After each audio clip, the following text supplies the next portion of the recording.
Yay.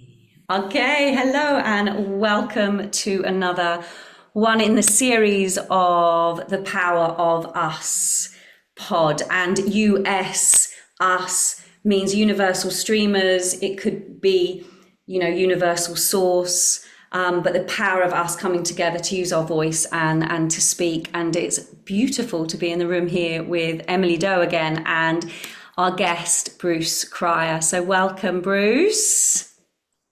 Thank you, Natalie. Delightful to be here. Pleasure, and welcome to Emily, of course, as well. So So, good to be here with you both. Thanks for just both of you. Just appreciating the moment. Thank you. so, before we get into the questions and discovering, how you get vocal, Bruce, and how you've got vocal in your life, and how potentially you've not wanted to be vocal, and how you've overcome that, and through your vulnerability journey with your voice, I would just like to read something. So I always start for us to all center in to the space of appreciation of our voices and vibration and sound.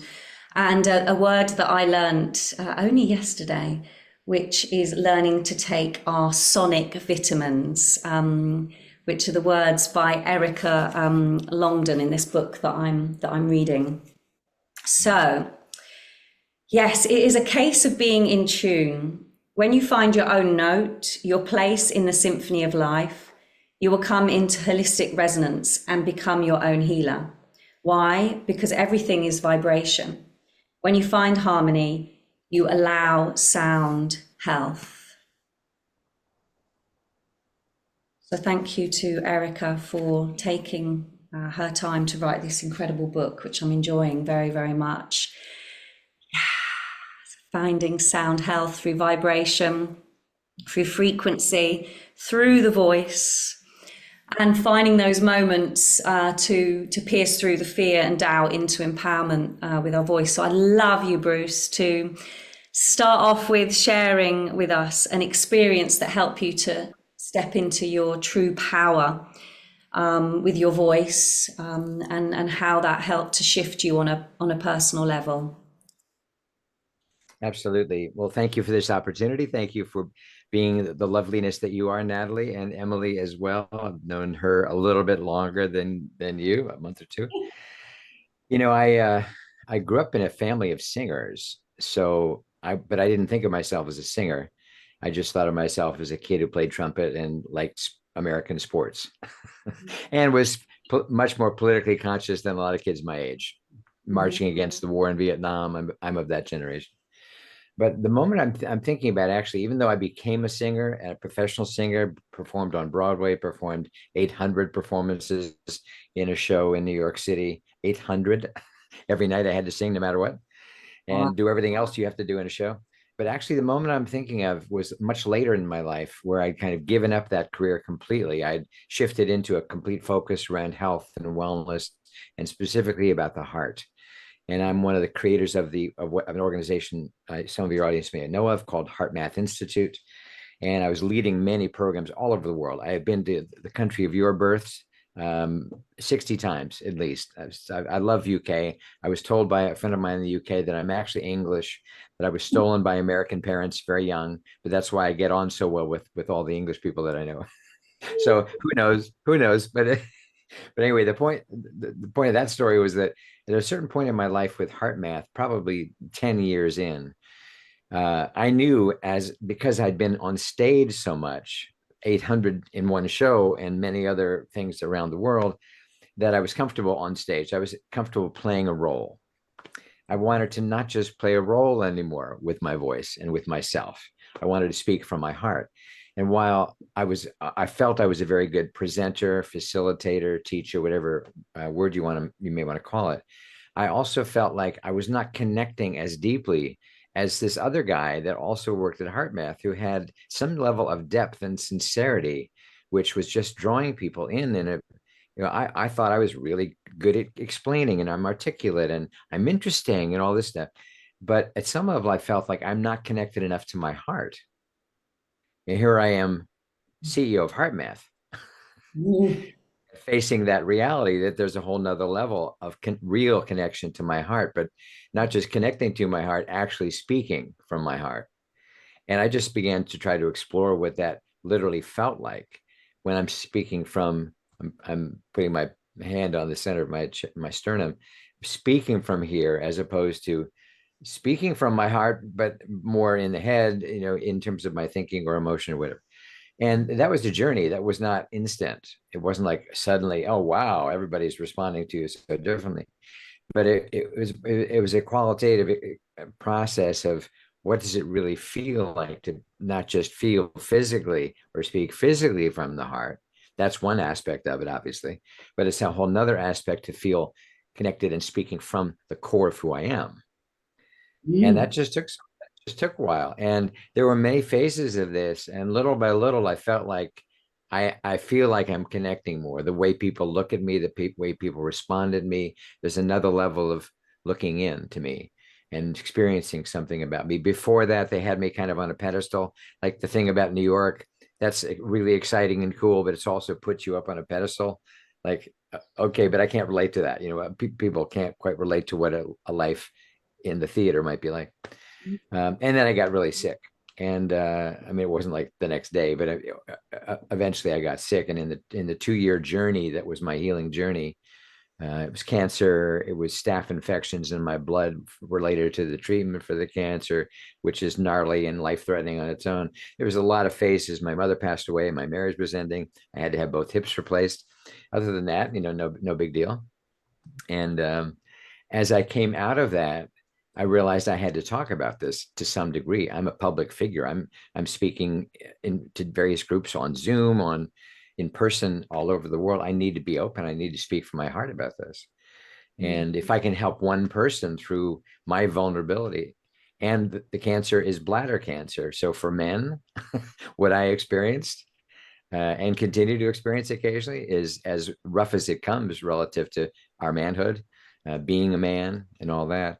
And so it was a journey. And I felt like the more I just speak vulnerably from my heart and say, hey guys, it was bladder cancer. I took one for the team, but being vulnerable, that like there's a whole nother dimension of feeling like I'm freer now.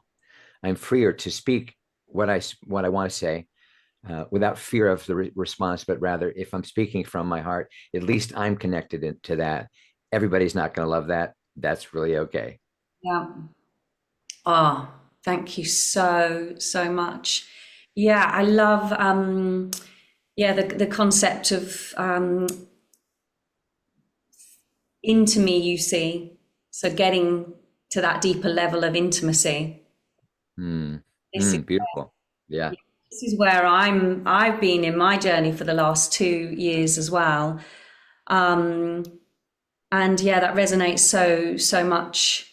As a singer myself as well, and standing up on stage and putting on a show, but actually coming back to voice, and it happened 2 years ago. And coming back to singing when I'd shut down my voice so much and didn't think I was worthy, and letting it out again.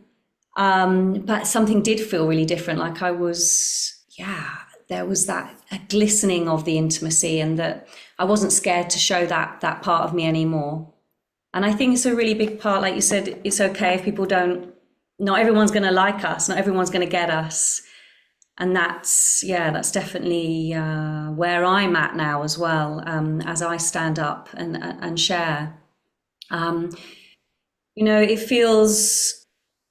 feels like so many of us have to get to like a bottom before we start rising ourselves back up into this courageousness of actually showing up as who we truly are and who we're truly meant to be in the world.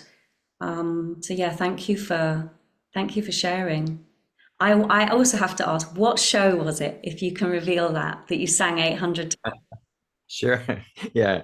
The big reveal. It was a show called The Fantasticks, and The Fantasticks is still, I believe, the longest running musical in the world. It stayed open for 55 years in New York City. At the time, it was the second longest running show in the world, the longest being The Mousetrap in London. but Yes. the Fantasticks was the longest running musical. And I first went in the show in its 13th year for a couple months between semesters of college, went back on the show a couple years later. And when I left, it was in its 18th year, and it went another 37 years. So it's like mind boggling the length of it. Ah, who was the composer? It was a team of guys named Tom Jones and Harvey Schmidt. So Harvey Schmidt was the composer. They wrote that was their biggest show and most famous by far. They did other shows on Broadway that had nice runs, and they were known for charming music, charming stories.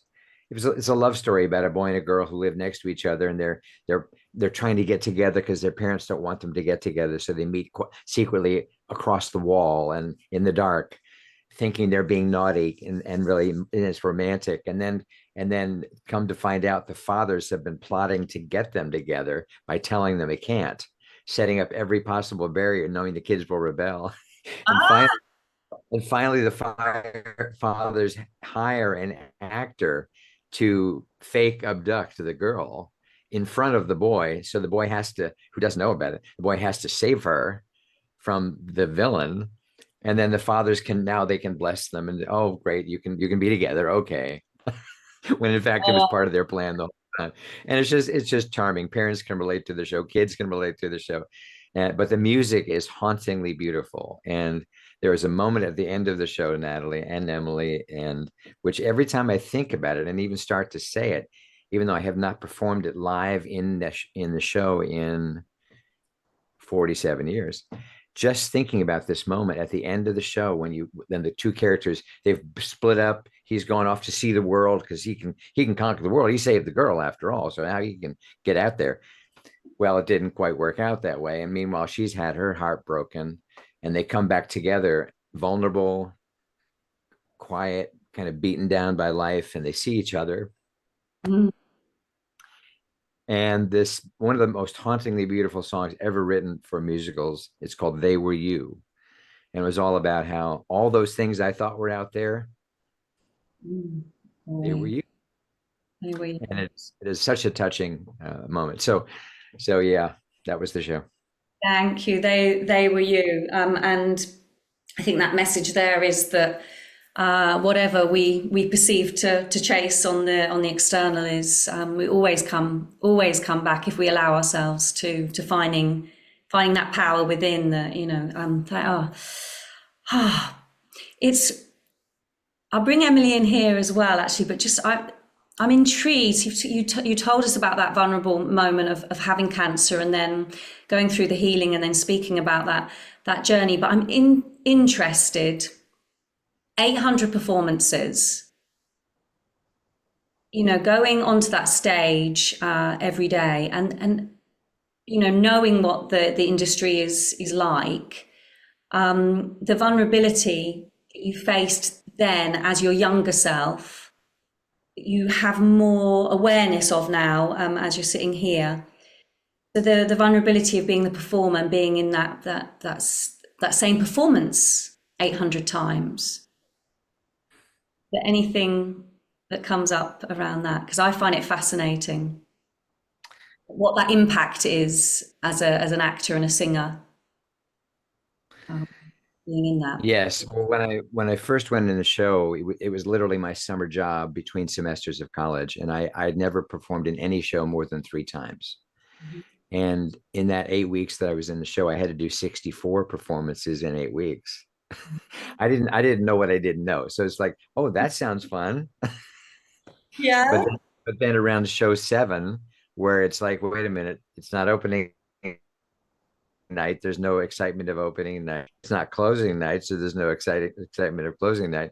And there's no in between night where you're kind of you're working on things. That's not there. Now it's show seven, and tomorrow's eight, and then Friday is nine, and then Saturday you got two more shows, and Sunday two more shows. How do you do this? I was kind of frying, Yeah. like I didn't know how to make it new. Mm. And plus, I was the new member of the cast. The guy playing my father, who was also the producer of the show, he had already done 4,000 performances when I entered the show. Wow. Sometimes I'd be in front of him, he was playing my dad, and I'd want to go, "Are you there?" because he had no problem speaking the lines. Yeah. Uh, and so, for a week or so, I was the new energy in the show. So they were more alive because they were dealing with me. But then after a while, I wasn't the new guy anymore. And for me, it wasn't new anymore. And that was a really hard time trying to figure out how you do that. What part of you do you call upon to make it fresh and new and alive? And there were, I did okay. They loved it. Internally, I felt like I think I know what I'm doing. I'm not really sure, but it was trying to just be more and more in the moment. One of the things, as I've alluded to, that the beauty and the tenderness of that moment towards the end of the song "They Were You." There were many moments in the show where my character got to do wonderful things. I would speak these soliloquy, these poems. I was a 19-year-old kid was the character. These very romantic poems like, "Ah, you are Polaris, the one trustworthy star." Just over the top. But it was fun. It was easy to have fun with it, right? And but even then, that's like, but I've done it 15 times now, night after night after night. And it's always the same time. You don't get to choose. Let's see. I feel like, can we delay it for an hour tonight? No, not 1 minute actually. And so there was Yeah. there was zero flexibility. So the process of learning how to really be present and what can I appreciate in this moment Mm. Mm. Yeah. was a spiritual lesson. And I didn't really know what I was doing. It wasn't like I felt like I'm onto some important spiritual lesson right now. It's kind of like I'm trying to survive. I'm trying to hang in here and have it feel fun. And I feel like I'm not equipped. Yeah. Having never done anything more than 3 times, but you get equipped by learning, and Yeah. And staying present in the moment. I absolutely love yeah. that. So bringing Emily into this conversation now, because Emily had her first experience in a recording studio on Saturday just gone. She recorded 2 incredible tracks, which we can share with you when we've produced and mastered them. But yeah, so Emily, you had that experience of being present in the recording studio. Yeah, how was that for you?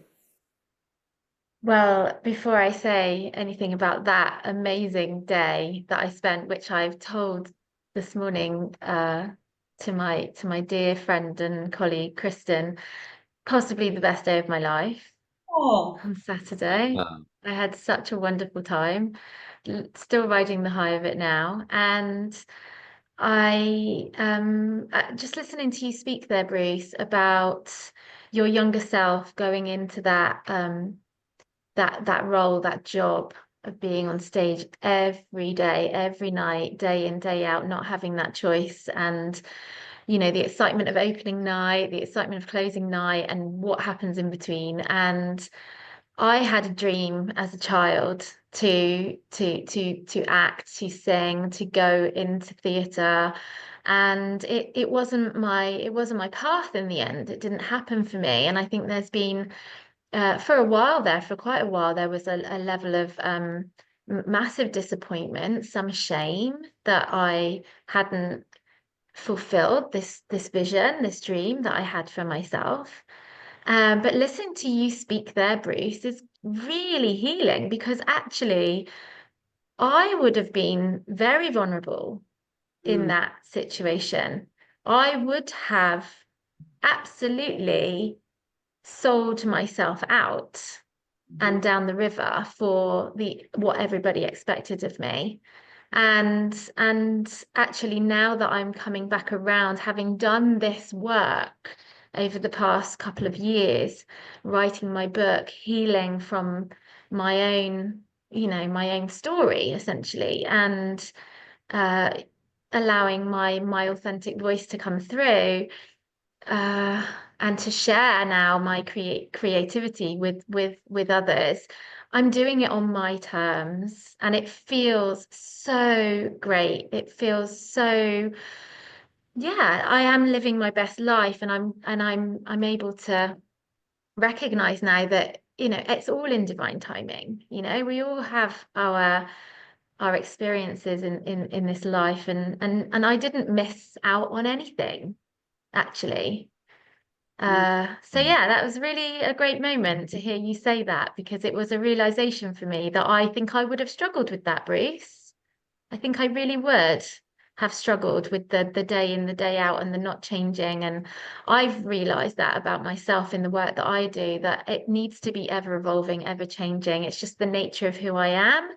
And so to be now in a situation where I can continually create newness and change, it feels very wholesome for me and very natural. And being in the studio, Natalie, felt like home. I said that to you.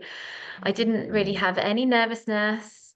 I just was like a kid on Christmas Day, just like new toys. It really was. And I can't wait to go back in with you. It's going to be, yes, going to be a joy again next time, I'm sure. Yeah, I love that. Yeah, expression has no boundaries. And I love this because we've got Bruce's story, we've got your story there, the other side, but I did actually go, I went into performing and I did drown. I couldn't. I was such a people pleaser that I just couldn't keep up. So I had to have a big break away, and did reach a couple of you know, bottoms in my career in that sense. But everything, expression has no boundaries. I say this, Bruce, it has no boundaries, and it seeps out, of every orifice of every kind of this, and we find our right time, and it is in divine timing. So I think we've all expressed some vocal vulnerability here, even to share the truth of our own journeys. So I'm intrigued to kind of understand that announcement of, okay, I'm the CEO of HeartMath, and but I'm still not quite connecting in with my heart. And you said it was a big journey, and what just one like feeling as the CEO to actually announce that you have to make a change, that you're going to come off that pedestal that people have put you on, because I know this is going to resonate with so many people. And I've put people on the pedestal, and people have put me on the pedestal. And I wrote in my book, the disintegration of the pedestal status, it has to go. We're all here together to learn to flow together and learn from each other and our experiences. So that one feeling going back to him in that time, where you really, what it felt like, as you said, in your heart, to actually announce that to yourself, that you had to surrender and admit this. Yeah, in a way, that was the most challenging part of that whole journey, because I had helped to build it from before day one, before we even had a name, HeartMath. I was part of the team trying to think it all through, and the property we needed to have, and all the business aspects of setting up a community, let alone a business. So there was a lot going on, and I also realized that there was no one else currently in the organization who'd gone through anything close to what I had gone through in this series of emotional challenges, whatever about the physical. The physical gets all the attention. Cancer, staph infection in your blood. It was MRSA for those people who are clinical. That's the really bad kind of staph that is even harder to treat. That's the kind I had. And I had to wear a PICC line, a tube coming out of my arm for 6 weeks, and every day for 6 hours a day, 3 in the morning, 3 at night. I had to drip a strong antibiotic from a bag into my arm to try to kill this staph, which was floating around in my bloodstream. All sounds very dramatic, doesn't it? I didn't feel on death's door, even though they used the word life-threatening one too many times. I got the point. But so I didn't feel like my life was really threatened, which helped tremendously. I didn't feel like okay, you're telling me I got an infection. I believe you, but I don't feel that bad. But I guess the how, in terms of how I felt, as I was exiting all this time of all these events, and not the least of which, as I mentioned, was the passing of my mother. It had been a long decline with Alzheimer's, about 10 years with her, and she finally passed. And then also the separation in my marriage and eventually divorce. But as I kind of reflected on how people might respond, I thought, well, no one has had anything like this. No one has had any kind of series of, no one around me had ever experienced anything. So how could they know? Like, I think for some people, it's like it was unthinkable that I would not be CEO anymore. How could you do this to us? Some people had that reaction, Mhm. and it was like I know that you haven't gone through anything like what I've gone through, but can you try to be in my shoes and try to imagine that sequence of things, how it could completely change your view of life and your purpose and all that. And I tried to really just be understanding that how could you know? I mean, how could I know anybody about anyone else's life and what goes into making a decision and what that feels like to lie there so many days, so many nights after a procedure, after a surgery, after a treatment, whatever, or before, all of the above. How could you know unless you had actually been there? So I tried to feel compassion as hard as it was, because the reactions varied. Some people looked in my eyes and like, I know you'll be fine. I don't understand what you're doing, but I know you know what you're doing. You're good. We're good. Others, it wasn't quite like that. So but I also want to share another moment, because while that was a process, because it was not it wasn't like just one day and now I have to deal with it. There's that day, and then there was another day later, there was another phase of it, and then I moved out, and then I had my second hip replaced, and then I had to recover from that, and then after that I moved out of the family home. And I mean, there were phases, and so it kind of kept being the gift that keeps on giving, so to speak, jokingly. But then there was another one that was completely unexpected. A few months after all this had completed, I was now living on my own, no longer CEO, still working with the company, and still an ambassador to for the UK and South Africa, especially for HeartMath. But I went to DC, Washington DC, where my brother lives and his wife, and they were going to a Christmas Carol sing along concert of Yeah. 2,000 singers in Washington DC, with an orchestra on stage and professional singers, and I go with them. I'd been singing in the car Yeah. with Adele and Mhm. Sarah Bareilles. They joined me in my car, and they would say, "Well, you complete me."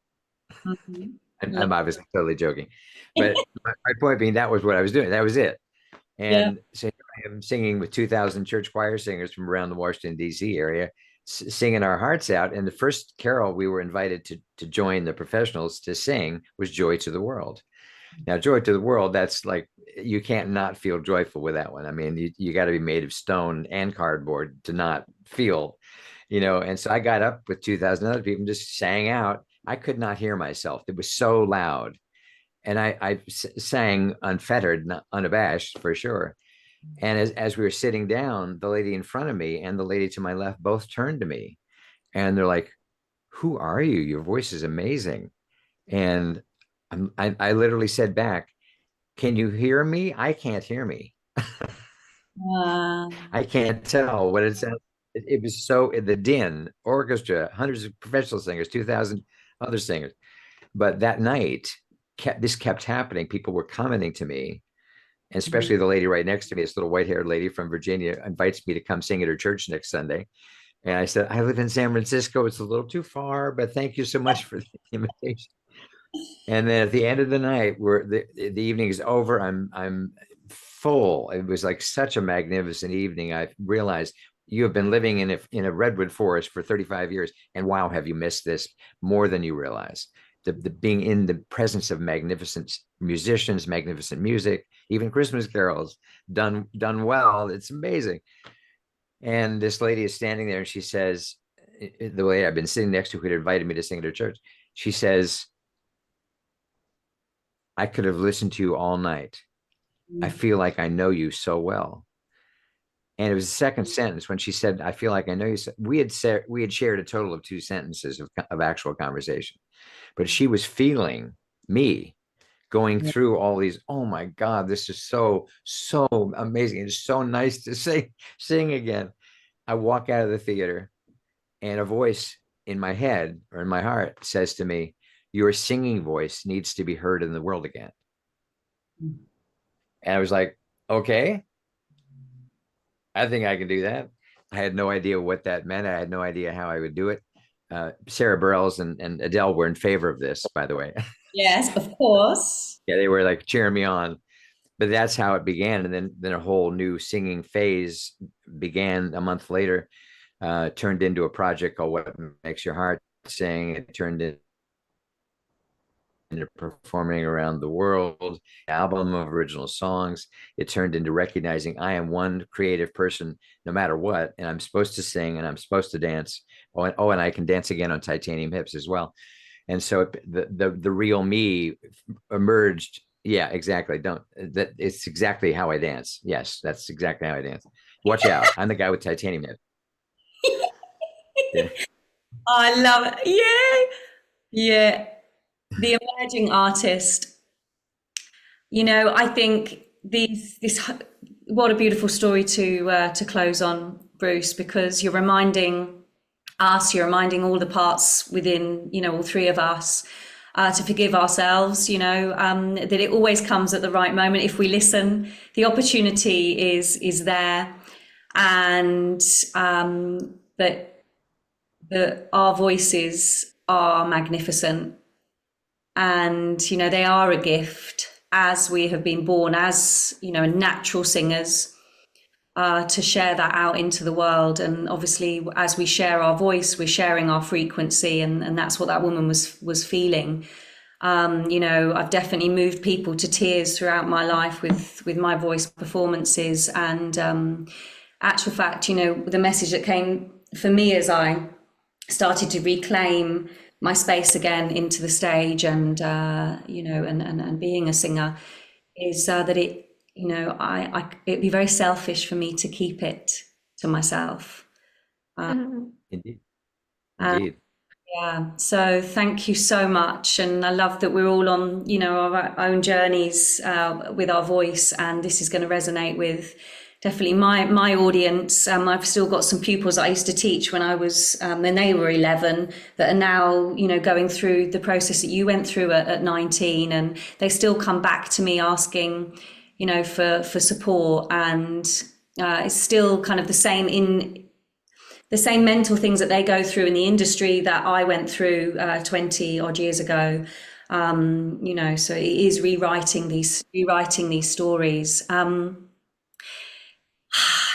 I keep talking to you, and I felt that I knew you as well. And so thank you for standing up, standing tall in your strength and your weaknesses, for showing up in the world as you, and all the different reincarnations of you, and setting up that business, and then knowing when it was time to step aside and allow yourself more freedom.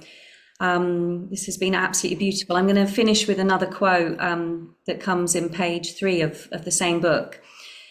So, the heart working in concert with the brain, the heart's intention, is like a magic wand. So be careful where you point it. And thank you for Love that. all of the work, all of the heartfelt work you've brought and bring, and it still resonates out into the world. Bruce, it's been an absolute pleasure. Where can our audience find you to connect deeper with you and your work and your passion?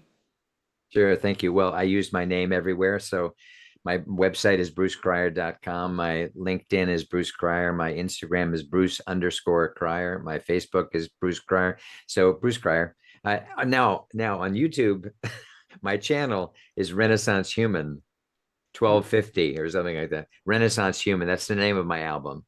Renaissance Human. The idea that we're all born to continue to give birth to new parts of ourselves throughout our life, hence the Renaissance. As humans, we have that gift. We get to keep birthing and sometimes rebirthing things we thought were our old life, get to come back. I never imagined I would sing again, let alone at a high level, let alone dance again. I never thought that was the thing. I thought that was over. That was when I was young. Oh, I was wrong. yes. Love that. Yeah. And Emily, where can people find you, beautiful lady? Yeah, same, all about my name.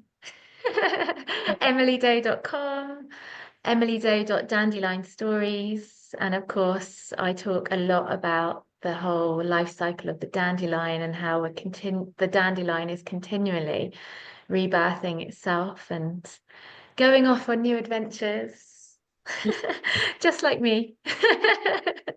Just like you, yeah. And my name is Natalie Farrell, and this has been the Power of Us pod. You can find me at Cosmic Songbird. That's the name that I'm showing up in the world as now, and that's a whole other conversation for another time. And also, my website is nataliefarrell.co. So thank you so much for connecting in with us today. Bye bye. Thank you, Bruce. Thank you. Thank you. Thank you, Emily. Thank you, Natalie. Thank you so